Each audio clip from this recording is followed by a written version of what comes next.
চুপ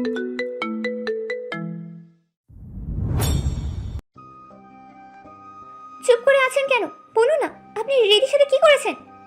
আহিয়ার কণ্ঠ কেঁপে উঠল উত্তেজনায়। ভয়, উদ্বেগ, রাগ সব একসাথে জমে আছে তাতে। এই কথা কেন বলছেন যে আপনি সেদিন যা করেছেন তার জন্য অনুতপ্ত? ভাইয়া, রিদির সাথে আসলে কি হয়েছিল? কি করেছেন আপনি আদনান ভাই? আহিয়ার কথাগুলো যেন ধারালো কাটার মতো বিঁধে যাচ্ছিল আদনানের বুকের ভেতর। হৃৎপিণ্ডটা যেন কেউ জোরে মুঠো করে ধরে রেখেছে। শ্বাস প্রশ্বাস নিতে কষ্ট হচ্ছে। সে ভয় পাচ্ছে, ভীষণ ভয়। এতদিনের চাওয়া পাওয়া, অনুশোচনা, অনুতাপ পেরিয়ে সবই তো সে আহিয়াকে পেতে বসেছে। যদি আহিয়া এখনই তাকে ঘৃণা করে বসে, যদি দূরে সরে যায়, সেই ব্যথা সে সহ্য করতে পারবে না, কখনোই না। সে মনে মনে স্থির সিদ্ধান্ত নিল, সত্যিটা কিছুতেই আহিয়াকে বলবে না। যে সত্য বললে সম্পর্ক শুরুর আগেই ভেঙে যাবে, সেই সত্য জানিয়ে লাভ কি? এমন সময় আহিয়া আবারও বলে উঠল। আদনান ভাই, বলুন না। আদনান একটু মাথা নিচু করল, গলা ভারী হয়ে এসেছে। যদি বলি বিশ্বাস করবি তো? ভুল বুঝবি না তো আমাকে? আহি, আমি তোকে সবে পেয়েছি। কত কষ্টে কতদিন অপেক্ষা করে হারাতে চাই না তোকে। তাহলে বলুন কি করেছেন? এটা জানা কি জরুরি? আদনান গম্ভীর ভাঙ্গা স্বরে বলল। সব কিছু জানা সবসময় ভালো না আহি। কিছু কিছু জিনিস অজানাই থাকা ভালো। এটাও থাকুক না তোর অচেনা। আহিয়া বুঝতে পারল আদনান বলতে আগ্রহী নয়, তাই সেও আর জোর করল না। তবে তার মনটা খসখস করতে লাগলো। একটা অস্বস্তি তাকে কামড়াতে লাগলো ভিতর থেকে। আদনান কিছু লুকাচ্ছে, নিশ্চিত। কিন্তু কি? সে আদনানের পাশ কাটিয়ে নিজের গোপন অনুভূতি নিয়ে সোজা নিচে চলে এলো।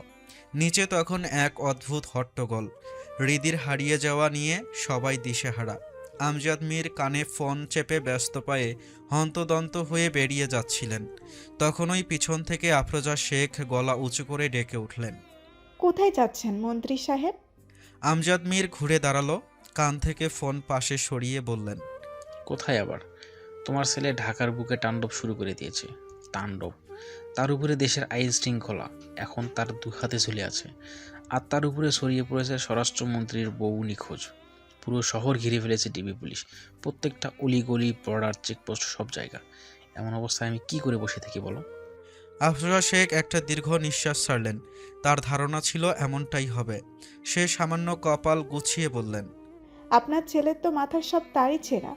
সে পাগলামো করবে আমরা জানি, তাই বলে আপনিও তার সাথে যোগ দেবেন? আপনিও কি পাগল হয়ে গেলেন? হা, তুমি বুঝতেছো না আফরোজা? ছেলের বাবা তো, একটু আধটু ছেলের বাতাস তো লাগবেই আমার গায়ে। তাছাড়া আমার একমাত্র বৌমা নিখোঁজ। আমি কি করে ভেজে বিড়াল হয়ে ঘরে বসে থাকতে পারি বলো? হালিমা বেগম তখন উদ্বিগ্ন মুখে বলে উঠলেন। ভাইজান ঠিকই বলেছে আপা। হৃদিতা কোথায় আছে, কেমন আছে কে জানে। মেয়েটার কোনো বিপদ হয়নি তো? আফরোজা শেখ কঠিনভাবে বললেন। তোমার সবাই বেশি বাড়াবাড়ি করছো হালিমা। তার চোখ সরাসরি আমজাদ মীরের দিকে। হৃদিতা হারিয়ে যায়নি, বরং এ বাড়ি ছেড়ে চলে গেছে। আর সেটার কারণও আপনার আদরের ছেলে মন্ত্রী সাহেব। মানুষকে হয়রানি করার আগে আপনার ছেলেকে রাগটা নিয়ন্ত্রণ করতে শিখান, না হলে একদিন সেই রাগে তাকে ধ্বংস করবে। আমজাদ মীর আর কিছু না বলে চোখে তার কালো চশমাটা পরে নিলেন। ফোনটা পকেটে রাখতে রাখতে শুধু বললেন। ওসব পরের কথা, আগে মেয়েটাকে খোঁজা জরুরি। আমি এখন আসছি। হালিমা, তুমি রীতিতার বাবার মায়ের সাথে যোগাযোগ রাখো। ও গ্রামে গেছে কিনা সেটার খোঁজ রাখো। আচ্ছা ভাইজান। আমজাদ মীর একদল গার্ড নিয়ে দ্রুত পা ফেলে বাড়ি থেকে বেরিয়ে গেলেন। আফরোজা শেখ নিজের চেয়ারে গিয়ে ভারী হয়ে বসে পড়লেন। ঋতু দ্রুত এক গ্লাস ঠান্ডা পানি এনে তার হাতে দিল। শারমিন, হালিমা, আহিয়া সবাই নিস্তব্ধ। দুশ্চিন্তায় ঘড়ির কাঁটা ধরে সময় গুনছে। আনিকা একমনে ভার্সিটির করিডর ধরে হাঁটছিল। তার পাশেই নীলা। আহিয়া আর হৃদিতা পারিবারিক সেই ঝামেলার কারণে বেশ কিছুদিন ভার্সিটি আসেনি। অথচ এদিকে প্রথম সেমিস্টার পরীক্ষার রুটিন দিয়ে দেওয়া হয়েছে। পরীক্ষা শুরু আগামী মাসের 11 তারিখে। আজ জুন মাসের 14 তারিখ, মানে হাতে আর খুব বেশি সময় নেই। এই চিন্তায় নীলা আর আনিকা মিলে গত কয়েকদিন ধরে দৌড়ে দৌড়ে সব সাবজেক্টের নোট সংগ্রহ করেছে। আহিয়া আর হৃদিতা যেন পিছিয়ে না পড়ে নীলা হাঁটতে হাঁটতে কিছু একটা বলছিল। কিন্তু আনিকার মন অন্য কিছু ভাবছে। তার মাথায় ঘুরছে আজকের ঘটনাটা। অপ্রত্যাশিত শাহিনের বিয়ের প্রস্তাবে আনিকা অনেকটা বিস্মিত হয়েছে। এমন করে কে বিয়ের প্রস্তাব দেয়? যতই সে বিয়ে পাগল হোক, তাই বলে এমন হুট করে একজন বিয়ে করে নিবে নাকি? যদিও শাহিন দেখতে অতটা খারাপ না, বেশ সুদর্শনও বটে, কিন্তু এভাবে বিয়ে অসম্ভব। আনিকার ভাবনার বেঘাত ঘটে মিতুর ডাকে। পিছন থেকে মিতু ডাকতেই নীলা আর আনিকা দুজনেই ঘুরে তাকায়। মিতু প্রায় হাঁপিয়ে গেছে, কাছে এসে ঘন ঘন নিঃশ্বাস ফেলছে। আনিকা জিজ্ঞেস করল। কি রে, তোর আবার কি হলো? মিতু লম্বা দম নিয়ে বলে। শুনছিস কিছু? নীলা কিছুটা বিরক্ত হয়ে বলল। কি শুনবো? মিতু এক হাতে বুক চেপে ধরে হাহাকার করে শ্বাস নিতে নিতে বলল। ঢাকার শহরে আহাদ রাজা তাণ্ডব চালাচ্ছে। হৃদিতা নাকি নিখোঁজ। তোরা কিচ্ছু জানিস না? কি? আনিকা আর নীলা একসাথে চিৎকার করে উঠল। তাদের চোখ বিস্ময়ে বড় হয়ে গেছে। নীলা স্তব্ধ গলায় বলল। রিদি নিখোঁজ মানে কি? কোথায় গেছে ও? মিতু ঠোঁট উল্টাল। আমি কি জানি, তোদের ভালো জানার কথা। তোরা তোর সবচেয়ে কাছের। আনিকা আর নীলা একে অপরের দিকে তাকালো। চোখে আতঙ্ক ছড়িয়ে পড়েছে ধীরে ধীরে। হৃদিতা নিখোঁজ মানে আহাদ রাজা যে শহর মাথায় তুলে ফেলবে, এটাই স্বাভাবিক। কিন্তু প্রশ্নটা হলো, হৃদি কোথায়? সন্ধ্যা ঘনিয়ে এসেছে। দূরে কোথাও আজানের সুর কানে আসছে। আবার একই সঙ্গে শহরের রাস্তায় গাড়ির হর্ন, মানুষের চিৎকার, ট্রাফিক সাইরেন, সব মিলিয়ে অদ্ভুত এক শোরগোল।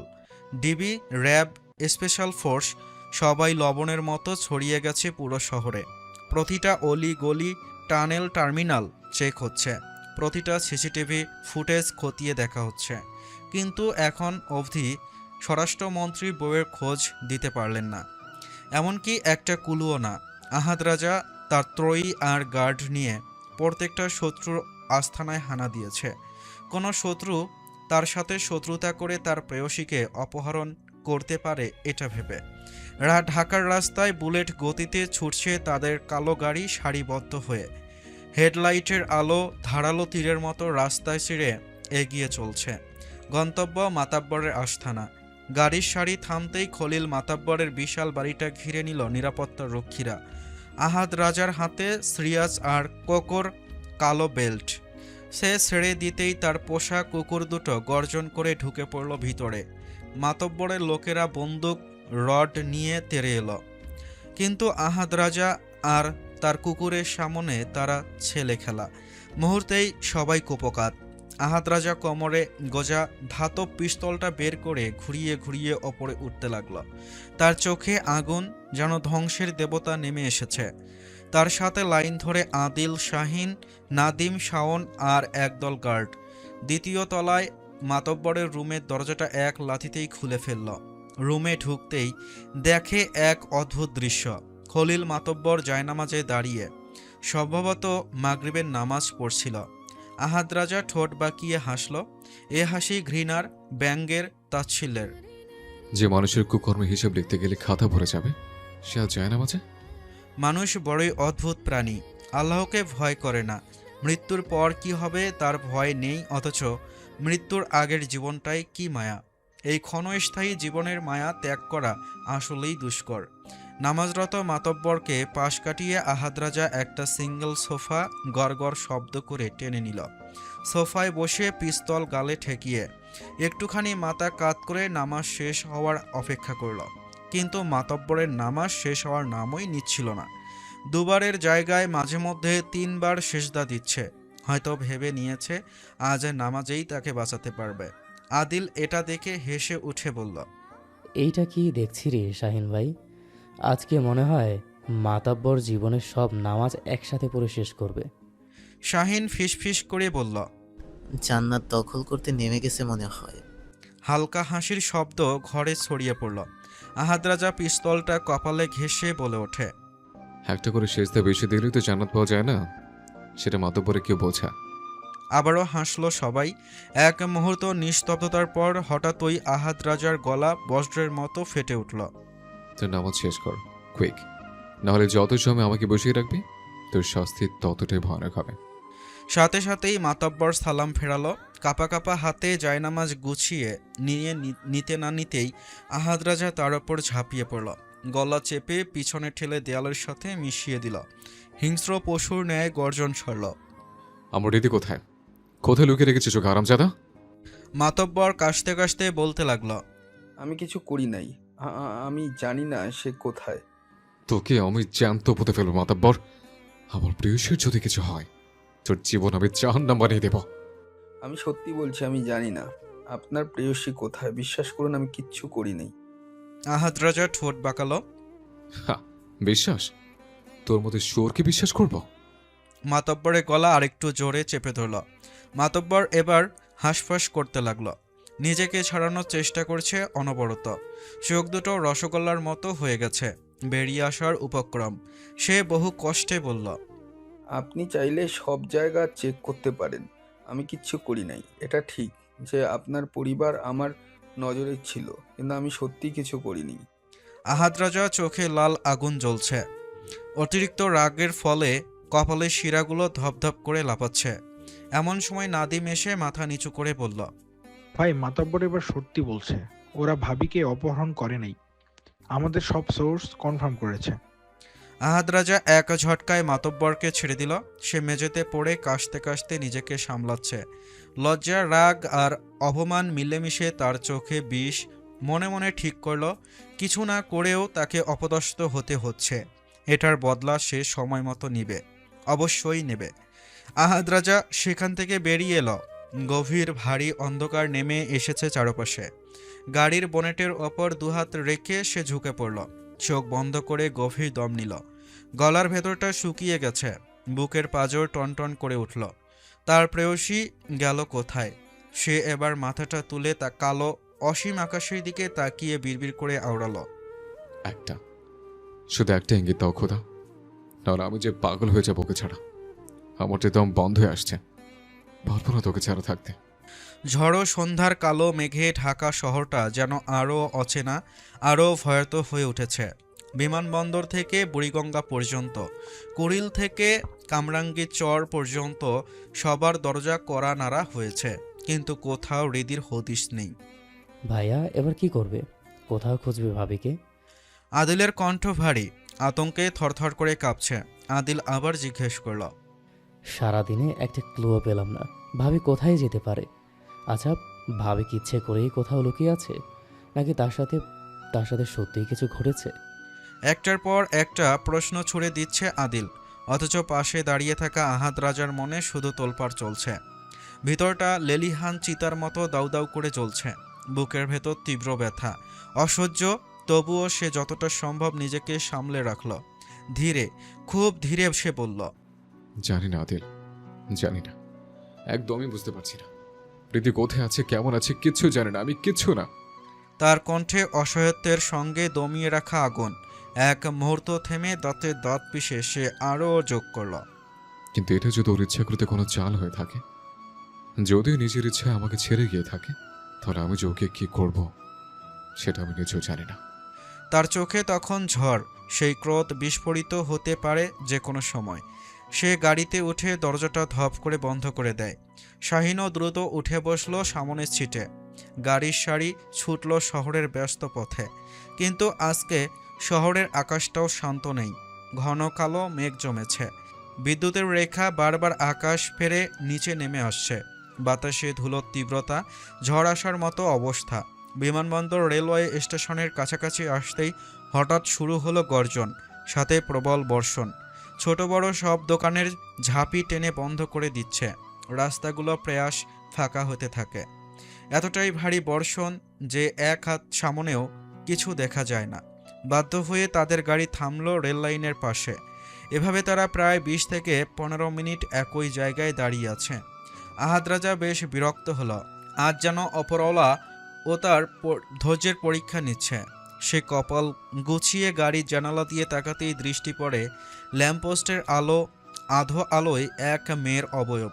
হলুদ চুড়িদার, এক হাতে কালো বড় ছাতা, যা ঝড়ো বাতাসে বারবার উল্টে যাচ্ছে। সামলাতে পারছে না বিধায় বৃষ্টিতে একদম ভিজে একাকার। আহাদের বুকের ভেতরটা ছ্যাদ করে উঠল। ভারী বর্ষণের জন্য স্পষ্ট বোঝা যাচ্ছে না, কিন্তু মেয়েটার অবয়বটা ভয়ানকভাবে হৃদির মতো লাগছে। সে আর 1 সেকেন্ডও দেরি করল না, গাড়ির দরজা খুলে এক দৌড়ে ছুটে গেল তার দিকে। ভাই কোথায় যাচ্ছেন? পরিস্থিতি ভালো না। পিছন থেকে চিৎকার করলো শাহিন, কিন্তু আহাদের কানে কিছুই গেল না। সে পাগলের মতো প্রাণপণে ছুটে চলছে। রিদি, রিদি দাঁড়াও। তার গলা মিশে যাচ্ছে বৃষ্টির শব্দে। মেয়েটার কান পর্যন্ত যাচ্ছে না তার ডাক। মেয়েটা তখন দ্রুত পা চালিয়ে নিরাপদ অবস্থান খুঁজছে। আহাত পিছন থেকে চিৎকার করে উঠল। রিদি দাঁড়াতে বলেছি, রিদি। এবার সরাসরি মেয়েটার সামনে এসে দাঁড়ালো। তাকে দেখেই মেয়েটা চমকে গিয়ে এক ধাপ পিছিয়ে গেল। এই শুনশান জায়গায় ঝড়ো বৃষ্টির মাঝে একটা অপরিচিত পুরুষ সামনে এসে পথ আটকে দাঁড়ালে ভয় পাওয়াই স্বাভাবিক। বৃষ্টির ফোঁটা আহাদের কপাল বেয়ে টুপটাপ পড়ছে। তাকাতে পারছে না ঠিকঠাকভাবে।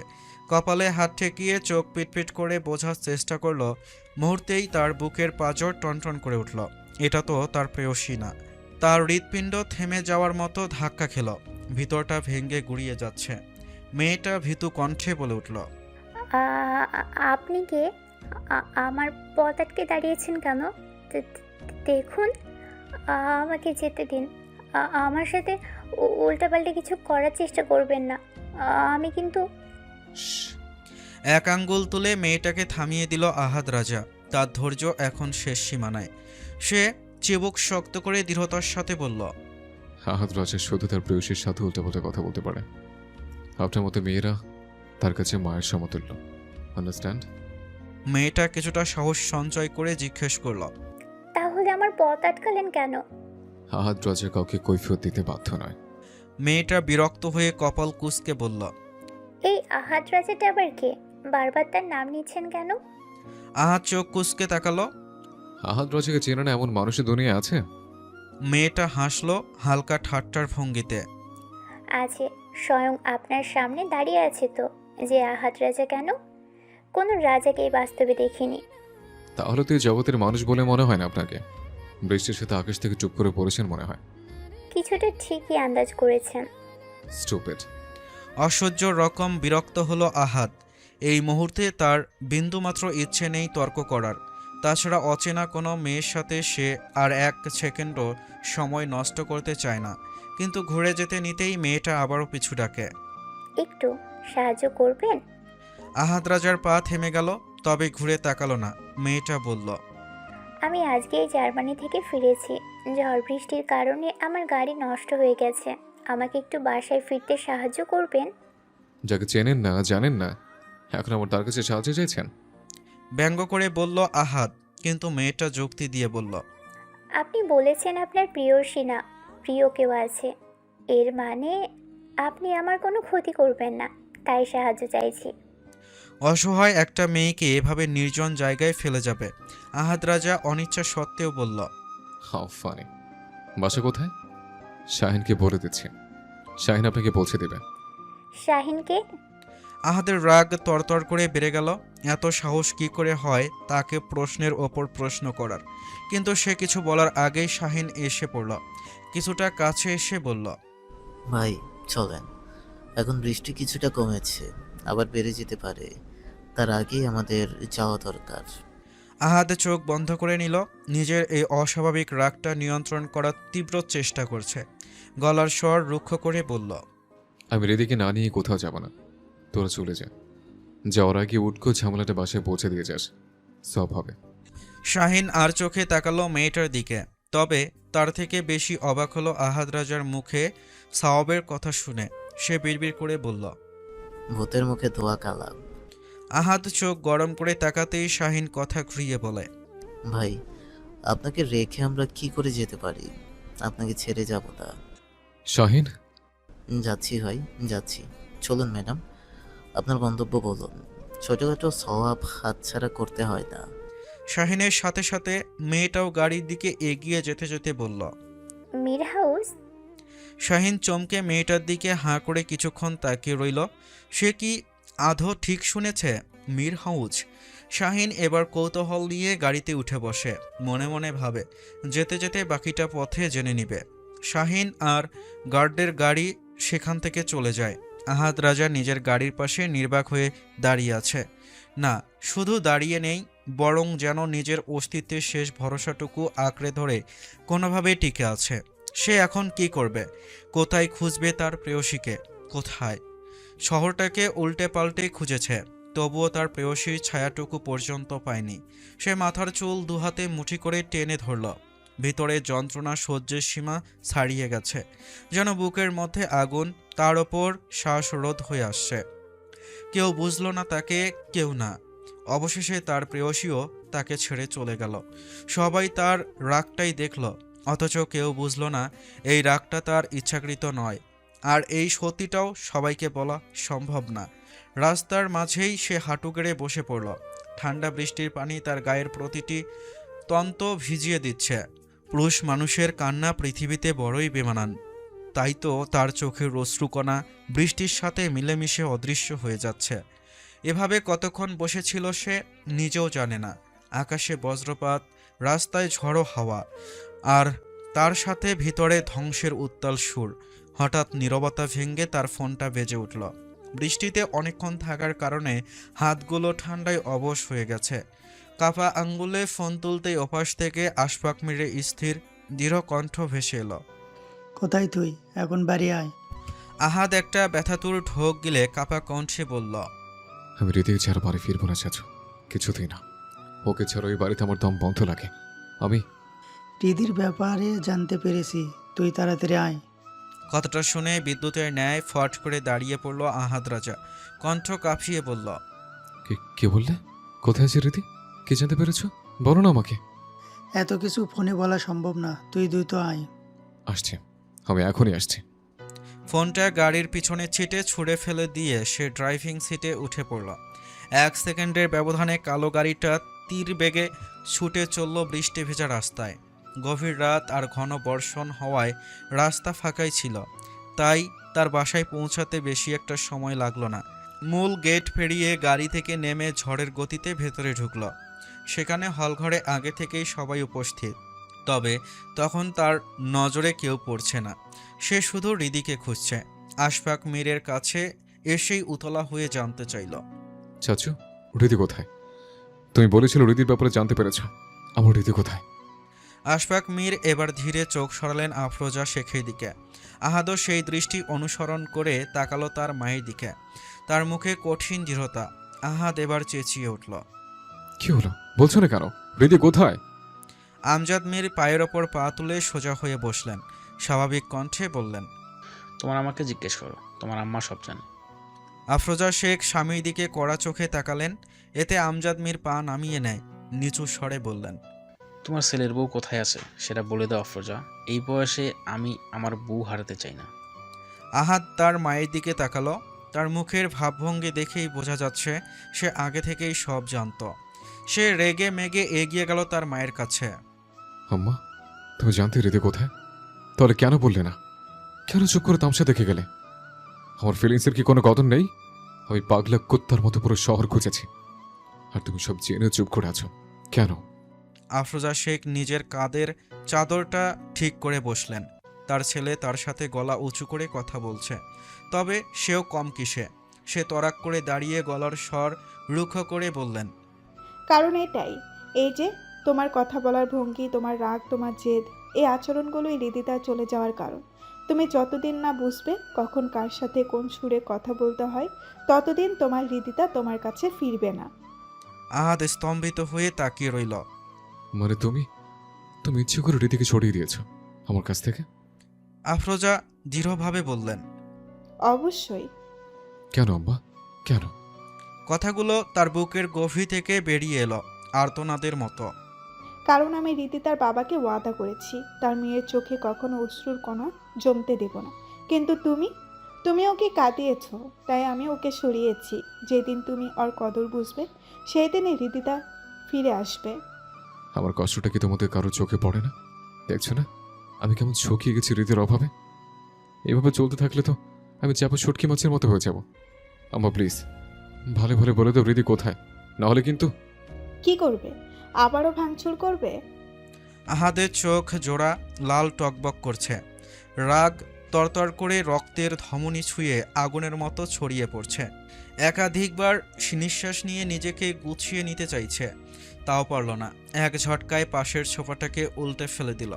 সে মোটেও ভালো মানুষ না, এসব সহ্য করার মতো অত্যন্ত ধৈর্য তার নেই।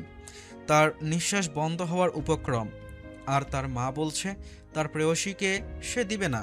একরকম তাণ্ডব শুরু করে দিয়েছে। এক এক করে সব ভাঙচুর করতে শুরু করে। সবাই ভয় আর আতঙ্কে একপাশে সরে দাঁড়ালো। এমন সময় একটা পরিচিত মেয়েলি, খুব কোমল এবং একই সাথে বিদ্ধ করা এক কণ্ঠ শুনে তার সমস্ত দেহ কেঁপে উঠল। মন্ত্রীমশাই। আহাদের হৃদস্পন্দন থেমে গেল। হাতে একটা ফুলদানি ঝুলে রইল, চোখের পাতায় কাঁপন। সে কি ঠিক শুনেছে, সত্যি শুনেছে, নাকি আবার তার ভ্রম? পর মুহূর্তেই সে তার মুখ কাঠের ন্যায় শক্ত করে নিল। হাতের ফুলদানি ছুঁড়ে মারল মেঝেতে। ভাঙ্গা ফুলদানি এক অংশ ছিটকে এসে তার কপালে লাগল। কানের পাশে লাল রক্তের সরু ধারা বয়ে যেতে লাগল।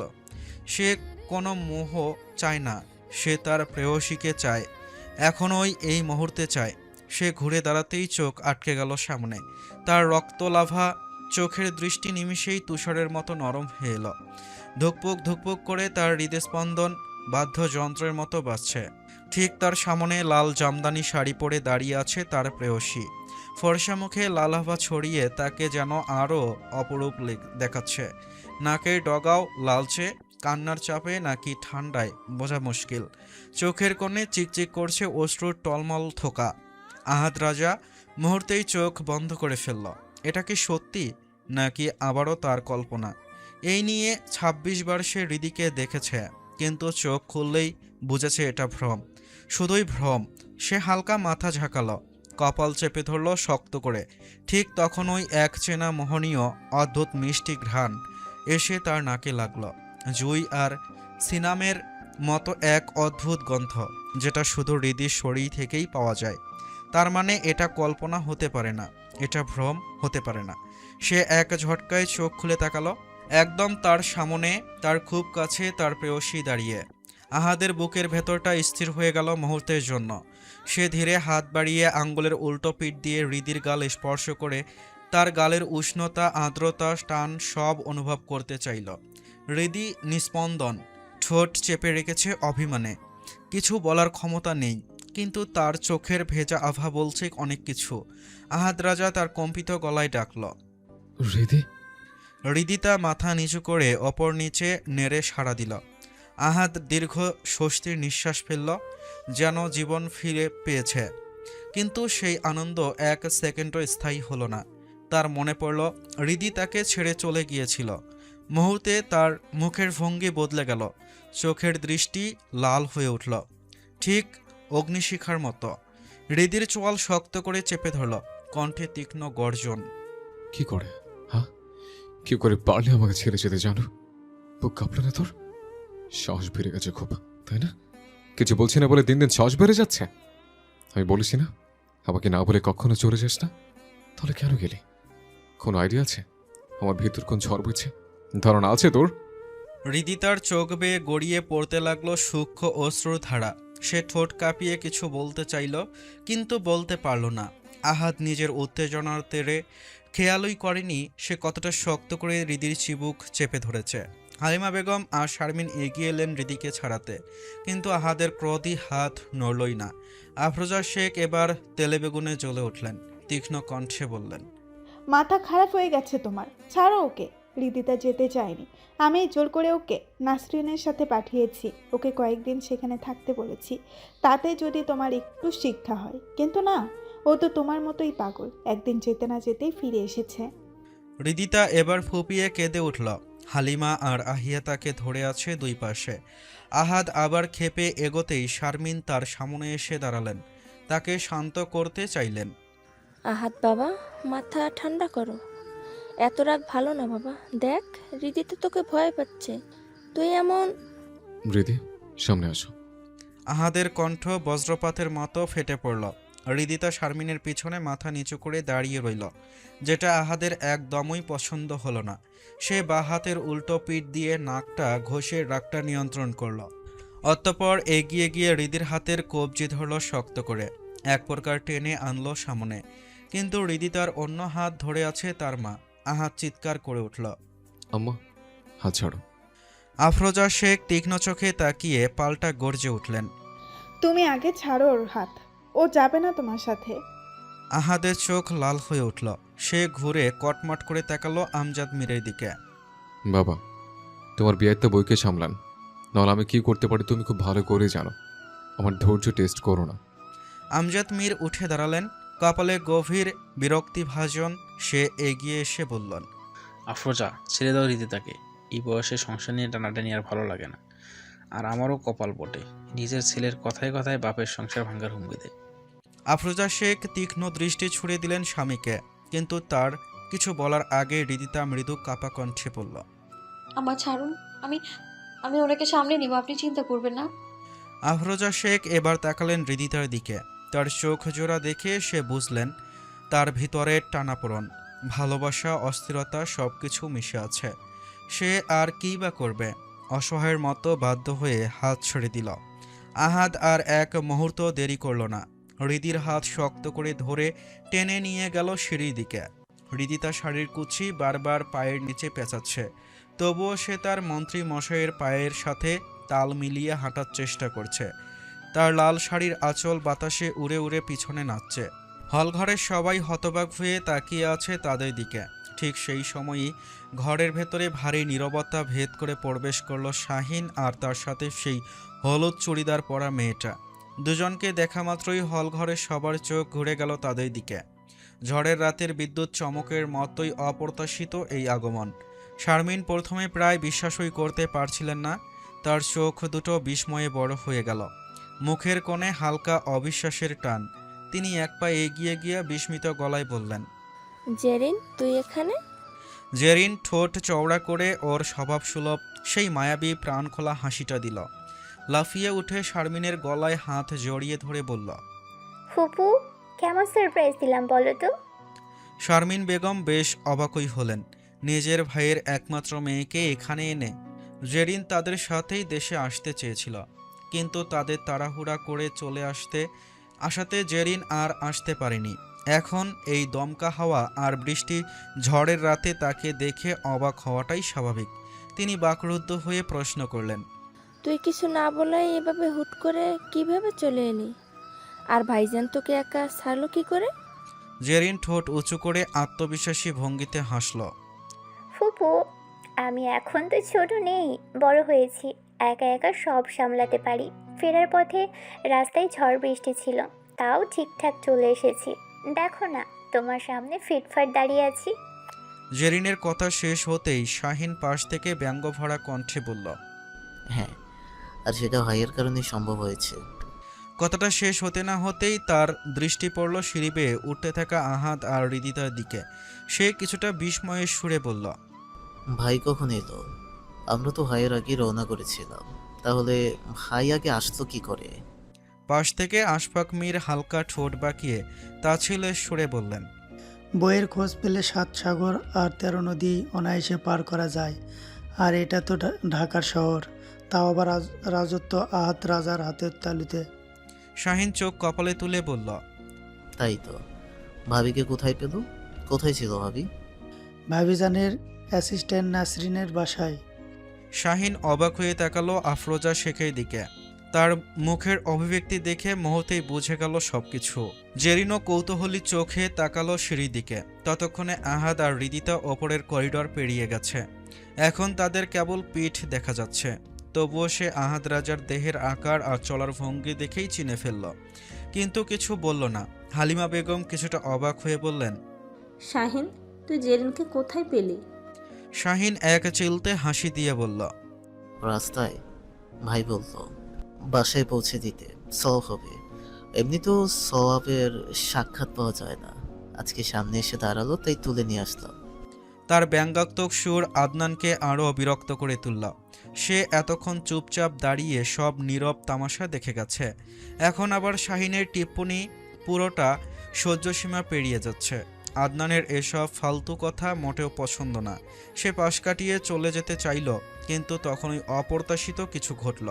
জেরিন এসে হুট করে তার সামনে দাঁড়ায়, কোমরে 2 হাত রেখে তীক্ষ্ণ দৃষ্টিতে আদনানের দিকে তাকিয়ে বলে, আমাকে চোখে পড়ে না? সব সময় এমন গম্ভীর বোঝমা মুখ করে থাকো কেন? হাসতে পারো না? তোমার এই চেহারা দেখে মানুষ ভয় পায় না? এমন চেহারা নিয়ে ডক্টরি করো কিভাবে? আদনান জানতো এই মেয়ের সামনে পড়লে প্রশ্ন শেষ হবে না, তাই তো পাশ কাটিয়ে যেতে চেয়েছিল, কিন্তু পারল না। সেই পায়ে পাড়া দিয়ে ঝগড়া করতে এলো। নিজের বিরক্তি লুকাতে না পেরে সে তার মাথায় হালকা গাঁটটা মেরে বলল, সবে এসেছিস, আগে সবার সাথে পরিচিত হ। আর আমি সবসময় এমন, এটা নতুন না, তাই বাজে প্রশ্ন করা থেকে বিরত থাক।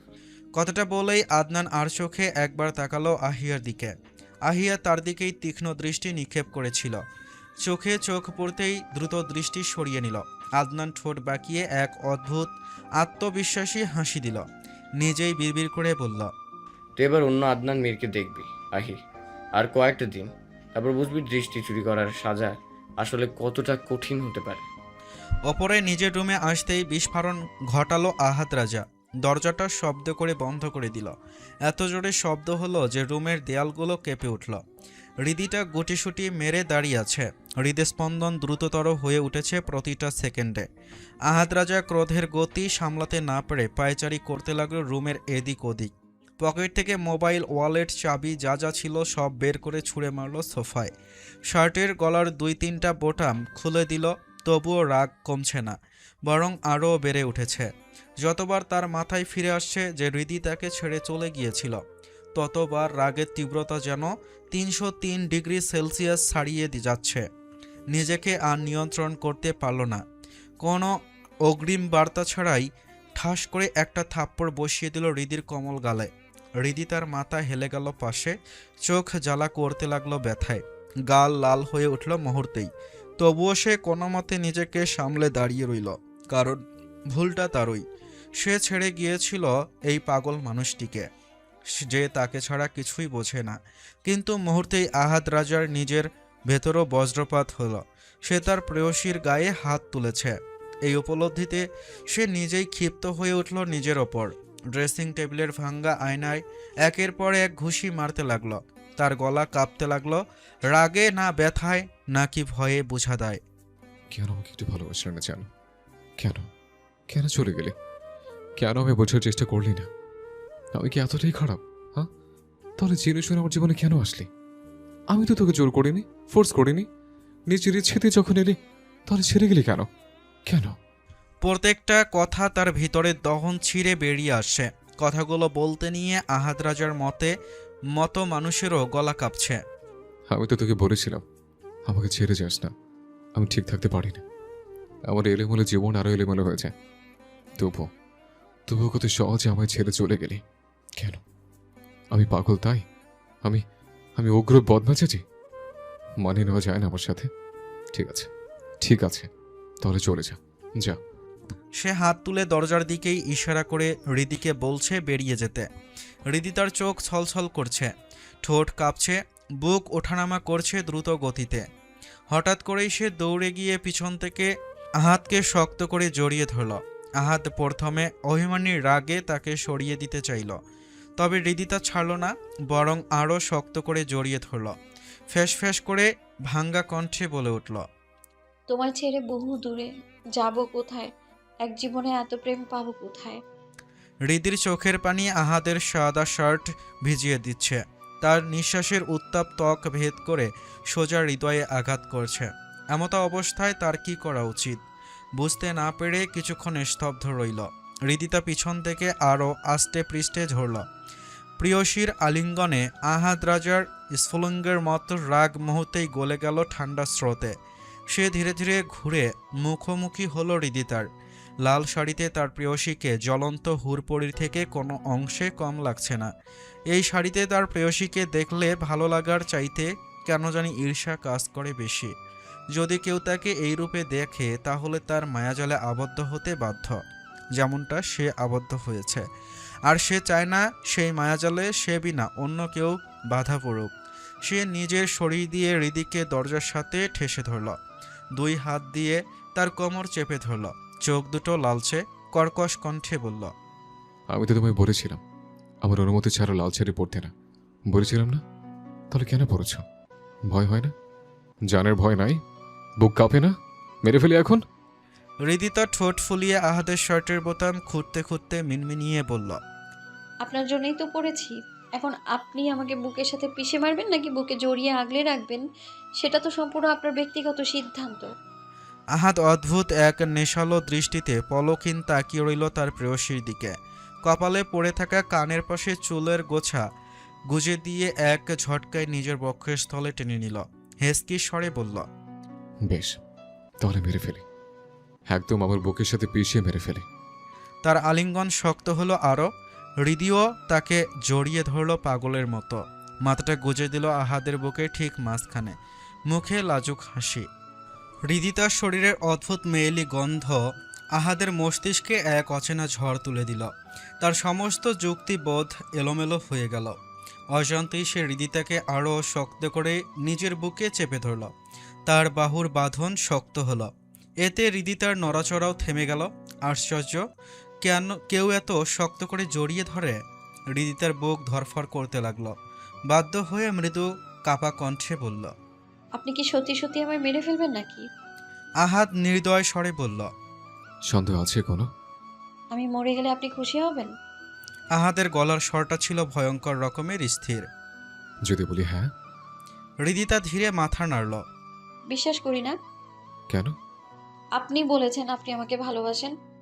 শুধু কি আমি বাসি? তুমি বাসো না? অবশ্যই এটাও ঠিক। ভালোবাসলে তো আর আমাকে ছেড়ে যেতে না। হৃদিতার তার বুকের ওপর ভারী করে নিঃশ্বাস ছাড়ল। অপরাধীর মতো মাথা নিচু করে কাপা গলায় বলল, সরি, ভুল হয়ে গেছে। মৃত্যু ছাড়া আর কখনো ছেড়ে যাব না আমি।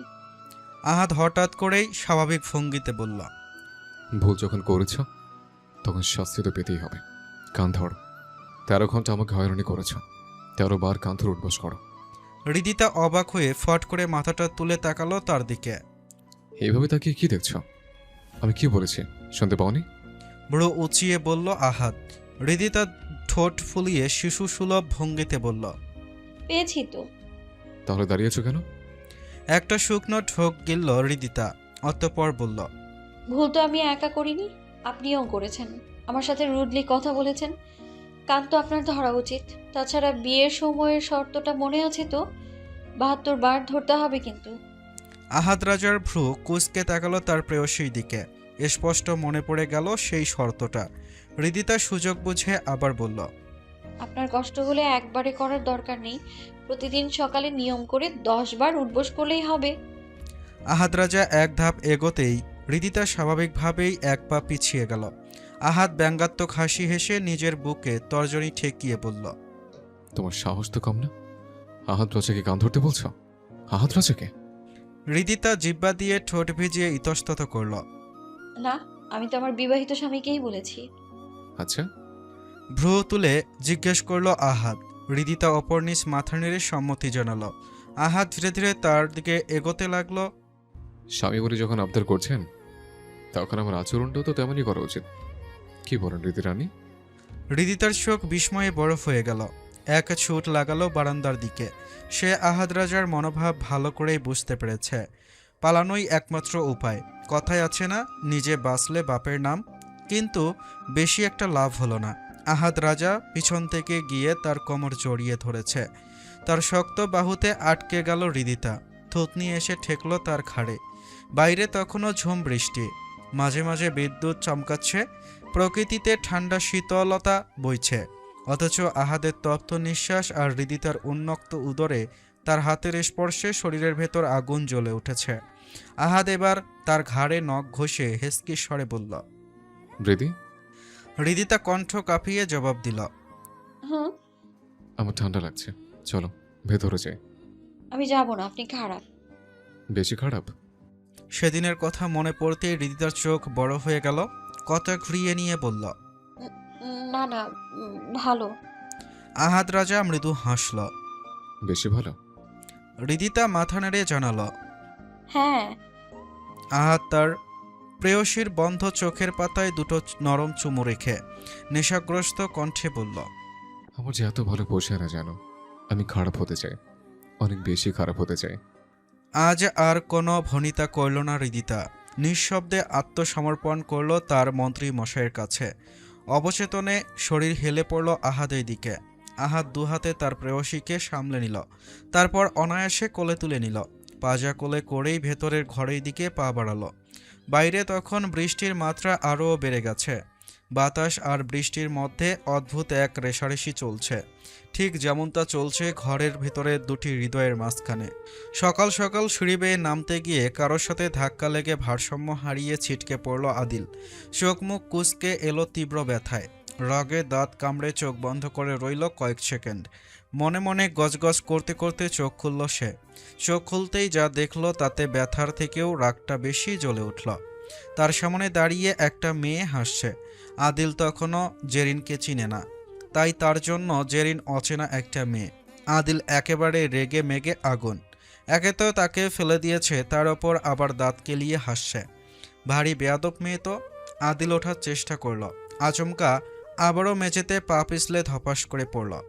এবার তো মেয়েটার হাসির শব্দ আরও দ্বিগুণ বেড়ে গেল। সাথে যোগ হলো আহিয়া আর আদিবা। আদিল নিজেকে সামলে অবশেষে উঠে দাঁড়ালো। জামা ঝাড়তে ঝাড়তেই দাঁত কিরমির করে চেঁচিয়ে উঠল, এই মেয়ে, এই কে তুমি? হ্যাঁ, আমার বাড়িতে এসে আমাকে ফেলে দিয়ে আবার পেতনির মতো দাঁত কেলিয়ে হাসছো? সাহস তো কম না তোমার। এই কথার সাথে সাথেই জেরিনের হাসি মিলিয়ে গেল।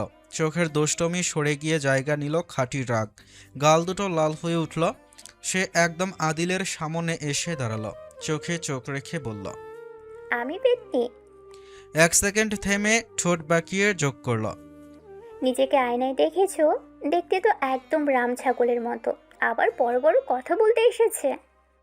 আদিল চোখ কপালে উঠালো, আমি রাম ছাগল?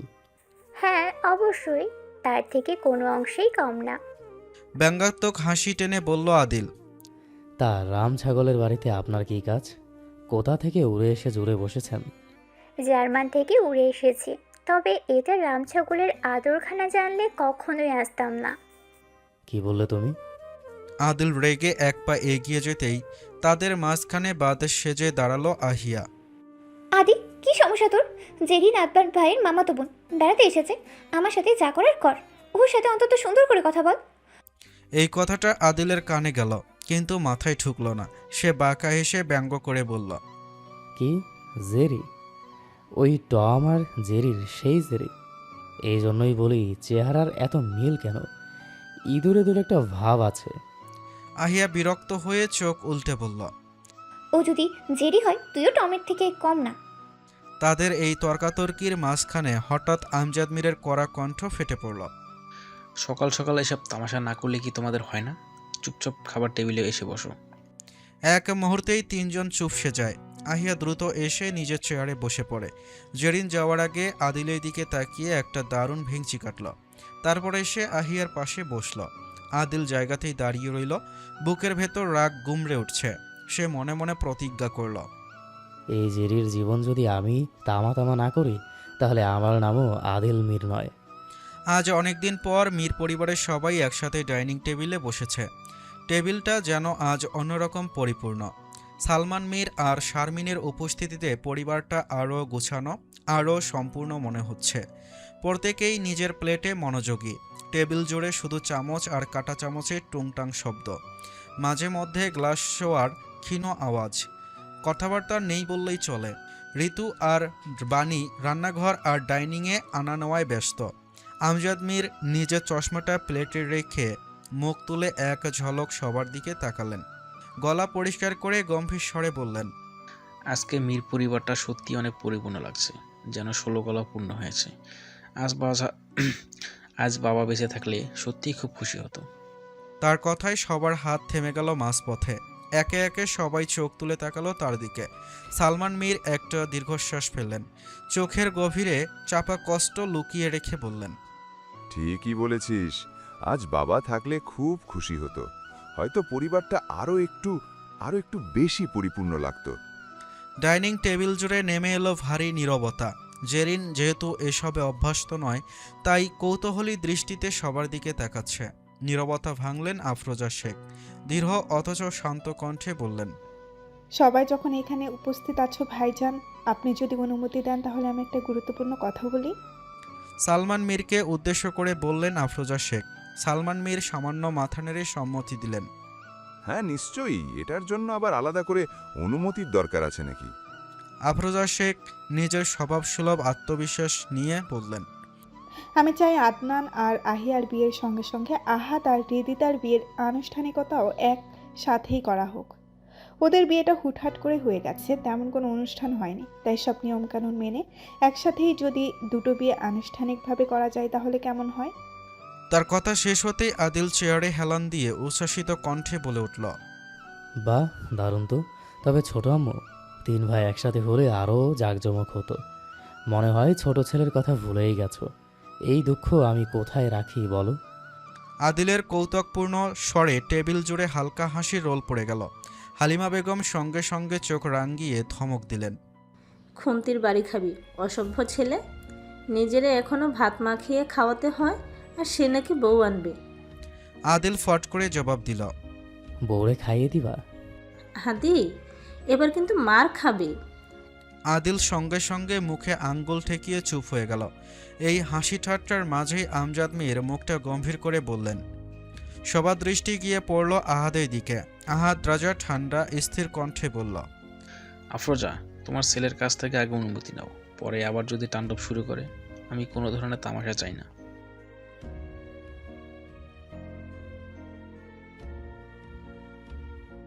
আমার কোনো আপত্তি নেই। নিজের প্রেয়সীকে একবার কেন, 1000বার বিয়ে করতে আমার আপত্তি নেই। তার কণ্ঠে কোনো বাড়তি আবেগ নেই। সবাই ভেবেছিল হয়তো সে এখনই কোনো কাণ্ড ঘটাবে, কিন্তু না, আহাদ একেবারেই স্বাভাবিকভাবে নাস্তা করতে লাগল। এতে সবাই একটু অবাকই হলো। আফরোজা শেখ বাঁকা হাসলেন। তিনি তার ছেলেকে ভালোই চেনেন, তাই আগেভাগেই এই প্রসঙ্গ তুলেছেন, যাতে আদনান আর আহিয়ার বিয়ে নিয়ে কোনো ঝামেলা না হয়। তার ছেলে যদি চলে ডালে ডালে, তাহলে সেও চলে পাতায় পাতায়। এমন সময় আহিয়া একটু দ্বিধাগ্রস্ত কণ্ঠে বলল। আমাদের তো আর কিছুদিন পরেই সেমিস্টার পরীক্ষা, এর মধ্যে এসব কিভাবে হবে? আফরোজা শেখ এবার বেশ খানিকটা চিন্তায় পড়লেন। তখন শারমিন কথা বললেন। ঠিক আছে, তাহলে পরীক্ষার পরেই না হয় হবে। কয়েকদিনের ব্যাপার তো, আমরা ততদিন থেকে যাব। আর বিয়ে তো কোনো ছেলে খেলা নয়, সব কিছু গুছাতে কেনাকাটা করতে তো সময় লাগে। আমি, হালিমা আর জেরিন মিলে সব সামলে নেব। এর মধ্যে ওদের পরীক্ষাও শেষ হয়ে যাবে। আদনান মেরুদণ্ড সোজা করে বসল, কপালে বিরক্তির ভাঁজ স্পষ্ট। তার আর ধৈর্য ধরছে না। আর তার মা বলছে কয়েকদিনের ব্যাপার। এই কয়েকদিনেই সে মরুভূমি তৃষ্ণার্ত যাযাবরের মতো হয়ে গেছে। এখন আবার অপেক্ষা। আর কত অপেক্ষা করতে হবে তার আহিয়াকে পাওয়ার জন্য। সে তাকালো আহিয়ার দিকে। আহিয়া জেরিনের সাথে গল্পে মশগুল। এতে আদনানের রাগ আরও দ্বিগুণ হলো। সে সব অনুভূতি কি তার একার? এই মেয়েটা কি কখনো বুঝবে না? হঠাৎ টকাশ করে শব্দ হলো। আহাদ কাচের টেবিলে গ্লাসটা শব্দ করে রেখে আদনানের দিকে তাকালো। সেই দৃষ্টিতে ছিল স্পষ্ট সতর্কতা। আদনান হাত মুঠো করে নিজেকে সামলে নিল। আমজাদ মীর সিদ্ধান্তমূলক কণ্ঠে বললেন। ভাবিজান যা বলেছে সেটাই ঠিক। তোমরা বিয়ের প্রস্তুতি নাও, এদিকে ওদের পরীক্ষাও শেষ হয়ে যাবে। ঠিক আছে, তাহলে সেই কথাই থাকলো। আফরোজা শেখও সম্মতি দিলেন। আদনান আর বসে থাকতে পারল না, চেয়ার ছেড়ে উঠে দাঁড়ালো। বড়দের সামনে কিছু বলার উপায় নেই, অথচ ভিতরে ভিতরে সে জ্বলছে। সবার কাছ থেকে সংক্ষিপ্ত বিদায় নিয়ে সে বাসা থেকে বেরিয়ে গেল। আহাদ সেদিকে তাকিয়ে ঠোঁট বাঁকিয়ে হালকা হাসল। আদনানের ভিতরের দহন সে ভালোই বুঝতে পেরেছে, আর সেটা বুঝে সে বরং খুশি হলো। আহিয়া আর হৃদিতাও আজ ভার্সিটিতে যেতে হবে। অনেক দিন ধরেই ক্লাস কামাই দিয়েছে, কিন্তু আজ সেটা সম্ভব নয়। ফিজিক্সের মাহিন স্যার স্পষ্ট করে জানিয়ে দিয়েছেন আজ উপস্থিত থাকা বাধ্যতামূলক। তাই অনিচ্ছা সত্ত্বেও দুজনই তৈরি হয়ে নিল। ওরা বেরোতেই আহাদও উঠে তাদের পিছু নিল। গেটের পাশে আদনান দাঁড়িয়ে আছে, গাড়ির পাশে হেলান দিয়ে, চোখে অদ্ভুত এক দৃঢ়তা। আহিয়া ভেবেছিল এতক্ষণে সে চলে গেছে। তাকে এভাবে দাঁড়িয়ে থাকতে দেখে বুকের ভেতর ধক করে উঠল। কাছাকাছি আসতেই আদনান সোজা গাড়ির দরজাটা খুলে ধরল। ইঙ্গিত পরিষ্কার, আহিয়াকে উঠতে বলছে। এক মুহূর্তের জন্য আহিয়া থমকে গেল। অন্য দিন হলে হয়তো কিছু না ভেবেই উঠে যেত। আগেও তো গেছে, কিন্তু আজ হৃদিতা পাশে দাঁড়িয়ে আছে। তাকে রেখে সে কিভাবে যাবে? হৃদিতা বুঝতে পারল আহিয়ার ভিতরে টানাপোড়েন। সে নিচু স্বরে বলল, আদনান ভাই মনে হয় তোর জন্যই এতক্ষণ দাঁড়িয়েছিল। তুই যা, আমি তোর ভাইয়ের সাথে চলে যাব। আহিয়া তাকালো হৃদিতার দিকে। কয়েক সেকেন্ডের দোটানার পর অবশেষে সে গাড়িতে উঠে বসল। গাড়িটা মুহূর্তেই মধ্যেই গেট পেরিয়ে বেরিয়ে গেল। আহাদ এসে হৃদিতাকে একা দাঁড়িয়ে থাকতে দেখে জিজ্ঞেস করল, আহিয়া কই? হৃদিতা ভয়ে ভয়ে উত্তর দিল, আদনান ভাইয়ের সাথে গেছে। আহাদ রাজার মুখের রেখা মুহূর্তেই শক্ত হয়ে গেল। চোয়াল চেপে ধরল সে, কিন্তু কিছু বলল না, কোনো প্রতিক্রিয়াও দেখালো না। নীরবে গাড়ির দিকে এগিয়ে গেল। হৃদিতাও আর কিছু না বলে উঠে বসল। শাহবাগ চত্বর পেরিয়ে মোড় ঘোরার পরই আহিয়ার অস্বস্তি আরও বেড়ে গেল। এই রাস্তা ভার্সিটির দিকে যায় না। বুকের ভেতর কেমন একটা মোচড় দিয়ে উঠল। সে আর চুপ থাকতে পারল না। আপনি কোথায় যাচ্ছেন আদনান ভাই? ভার্সিটি তো ওই দিকে। আহিয়ার কণ্ঠে চাপা উদ্বেগ। আদনান চোখ রাস্তার দিকেই রেখে নির্লিপ্ত ভঙ্গিতে বলল, তোর কি মনে হয় আমি রাস্তা চিনি না? আহিয়া আরও বিচলিত হয়ে পড়ল। তাহলে ওইদিকে কোথায় যাচ্ছে? এক সেকেন্ডের নীরবতা। অতঃপর আদনান আর চোখে আহিয়ার দিকে তাকিয়ে বলল, কাজী অফিসে। আহিয়া চোখ বড় বড় হয়ে গেল। কি? আদনান এবার ঠান্ডা কিন্তু কঠিন স্বরে বলল, তোকে আর তোর ভাইকে আমি এক বিন্দু পরিমাণও বিশ্বাস করি না। কখন যে তোদের মতিগতি বদলে যায় তা ঠিক নেই। তোকে নিয়ে আমি কোনো রেস্ট নেব না। কথাটা বলতে বলতে সে আবার আর চোখে তাকালো আহিয়ার দিকে। আহিয়া তখনও হতভম্ব, চোখ প্রসারিত করে তাকিয়ে আছে আদনানের দিকে। মাথার ভেতর একের পর এক চিন্তা ধাক্কা মারছে। কি হচ্ছে, কেন হচ্ছে, এখন সে কি করবে? কাজী অফিসের সামনে এসে আদনান তার গাড়িটার তীব্র ব্রেক কষল। আচমকা থামায় আহিয়া সামনের দিকে হুমড়ি খেয়ে পড়তেই আদনান ঝট করে হাত বাড়িয়ে তাকে ঠেকিয়ে দিল। তার শক্ত হাত আহিয়ার কাঁধ আর বাহু ঘিরে ধরল। আহিয়ার বুক এমনিতেই ধুকপুক করছিল, তার ওপর আবার আদনানের স্পর্শ। সব মিলিয়ে ভেতরে যেন এক অদ্ভুত জটলা পাকিয়ে উঠল। শ্বাস নিতে কষ্ট হচ্ছে, মাথা হালকা ঘুরছে। আদনান তার সিট বেল্ট খুলতে খুলতে অদ্ভুত এক শান্ত অথচ দম বন্ধ করা কণ্ঠে বলল, আহি, নিজেকে সামলাতে শিখ। এখন তো কেবল শুরু। এখন যদি তুই এমন বেসামাল হয়ে পড়িস তাহলে আমাকে সামলাবি কি হবে? আহিয়া শুধু ফ্যালফ্যাল করে তাকিয়ে আছে। এটা কোন আদনানকে দেখছে সে? তার কণ্ঠে সংকোচ নেই, সামান্য লজ্জাবোধটুকুও নেই। আছে শুধু একরোখা আত্মবিশ্বাস।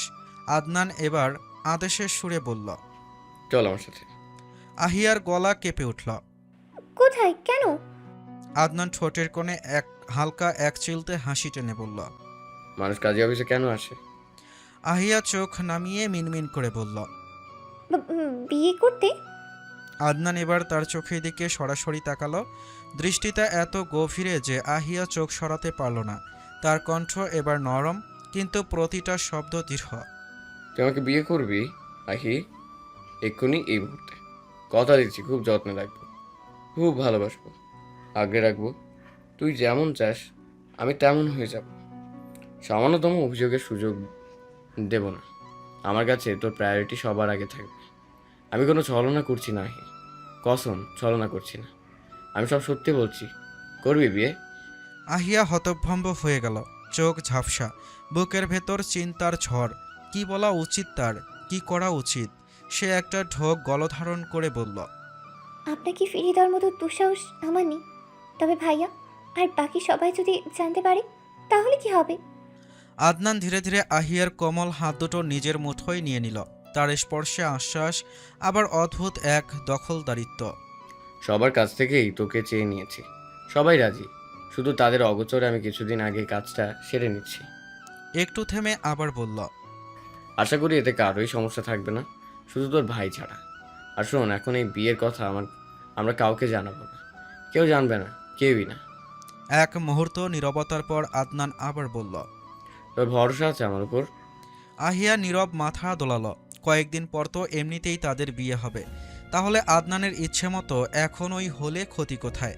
সব ভয়, সব দ্বিধা বুকের ভেতর চেপে রেখে সে সম্মতি দিল। আদনানের হাতে হাত রেখে এগিয়ে গেল কাজী অফিসের দিকে। নতুন কিছু সূচনা হতে চলছে তাদের অনিশ্চিত জীবনে। আদনান আর আহিয়া যখন ভিতরে গেল তাদের পিছনের গাড়ি থেকে নেমে এলো নাদিম আর শাওন। আহাদের আদেশ অনুযায়ী ওরা আদনানকে নজরে রেখেছিল, কিন্তু এই দৃশ্য দেখে দুজনেই বিস্ময়ে বা ক্রুদ্ধ। নাদিম ফিসফিস করে বলল, শাওন, আমি কি স্বপ্ন দেখছি?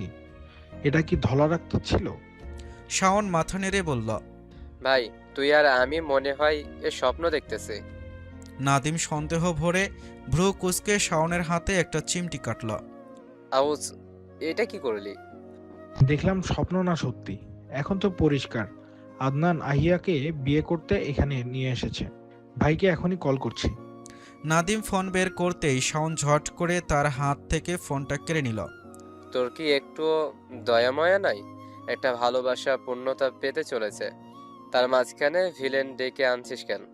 ভাই আগে থেকেই এই ধলা বিলাইটাকে সন্দেহ করছিল, তাই তো আমাদের নজর রাখতে বলেছে। আর তুই ভাইকে ভিলেন বললি।